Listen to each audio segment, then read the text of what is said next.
Welcome to the 5-Minute Prime Podcast. Quick, actionable tips to master personal finance and real estate investing. In just 5 minutes a day, we'll help you build wealth and achieve financial freedom. Hey, Prime investors, Martin Maxwell here, and welcome back to the 5-Minute Prime Podcast. Taxes. For most of us, it's a word that brings on a headache. It's complicated, it's confusing, and it always feels like the rules are changing. But what if I told you the biggest change to our tax code in years just happened? A change that could put thousands of dollars back into your pocket, or maybe make things even more complicated.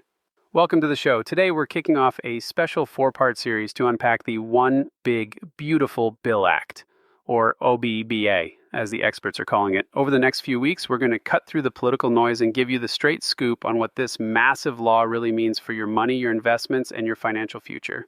So, what is this thing and why did it happen now? Well, you might remember the big tax law that passed back in 2017, the Tax Cuts and Jobs Act, or TCJA. Most of the changes it made for individuals, like the lower tax rates and the bigger standard deduction, were temporary. They were all set to expire at the end of 2025, which would have meant a massive automatic tax hike for almost everyone.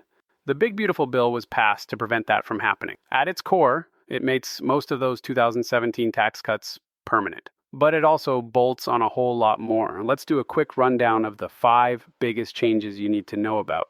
1, the tax brackets are here to stay. The current 7 tax rates from 10% all the way up to 37% are now permanent. No more worrying about them snapping back to higher levels.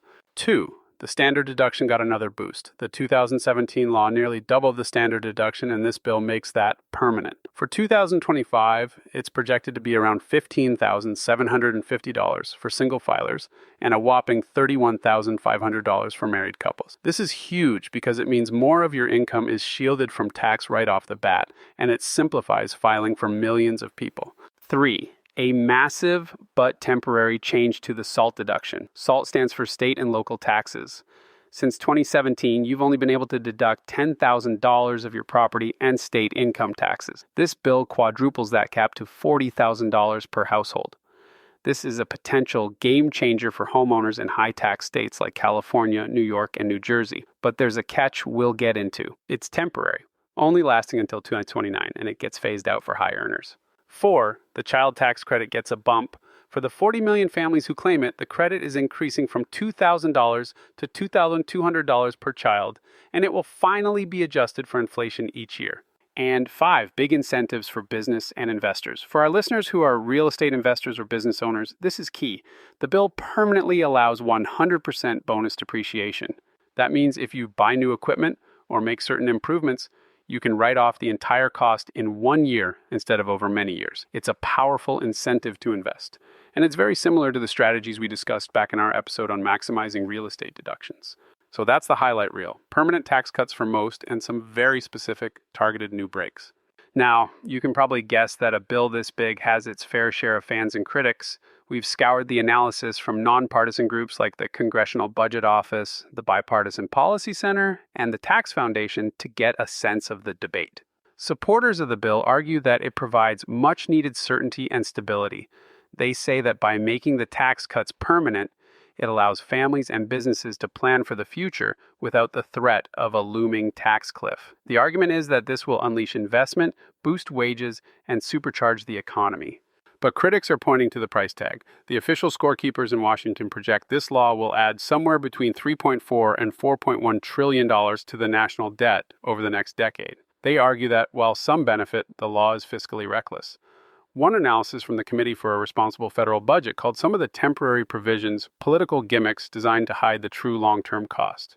This brings us to the 2 big questions everyone is debating. First, is this just a tax cut for the rich? It's complicated. The huge increase in the SALT deduction overwhelmingly benefits higher income homeowners in wealthy states, and the permanent business provisions are a major win for investors. However, supporters point out that the massive standard deduction provides relief for everyone, and they claim that when you look at the whole picture, the wealthy will actually pay a larger share of total taxes than before. Second, does it actually simplify taxes? The answer is yes and no. For the 90% of Americans who will now take the bigger standard deduction, filing's about to get a lot easier. But for high earners and business owners, the new phase outs, the AMT interactions, and the complex international rules mean it's more important than ever to have a good CPA on speed dial. So what does this all mean for you personally? In our next episodes, we are going to do a deep dive into specific income levels, but to give you a preview, let's look at 3 quick hypothetical listeners. First, let's take Sarah, a single renter in Texas, which has no state income tax. For her, the big story is the higher standard deduction. More of her income is tax-free, period. The SALT changes don't affect her at all. Her taxes get simpler and lower. Next, we have Mark and Jessica, a family of 4 in New Jersey. They own a home, pay high property taxes, and both have good jobs. For them, the ability to deduct $40,000 in state and local taxes is a massive win. It could easily save them thousands of dollars a year that they were losing under the old $10,000 cap. The increased child tax credit helps too. Finally, think about David, a real estate investor who owns several rental properties. The permanent 100% bonus depreciation is a huge deal for him. When he needs to replace the roofs on 3 of his properties, he can deduct the entire cost immediately, which dramatically lowers his taxable income and frees up cash to reinvest. You can see how the same law can have a very different impact depending on your personal situation, and that's why we're dedicating this series to breaking it all down. The big takeaway from today is that the tax landscape has fundamentally shifted.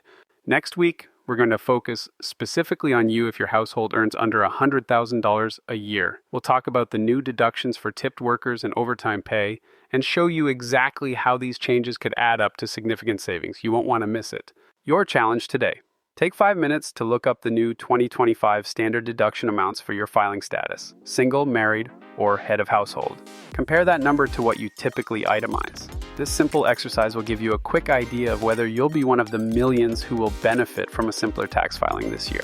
Thanks for tuning in. I'm Martin Maxwell. Keep learning, stay strategic, and keep building one smart move at a time.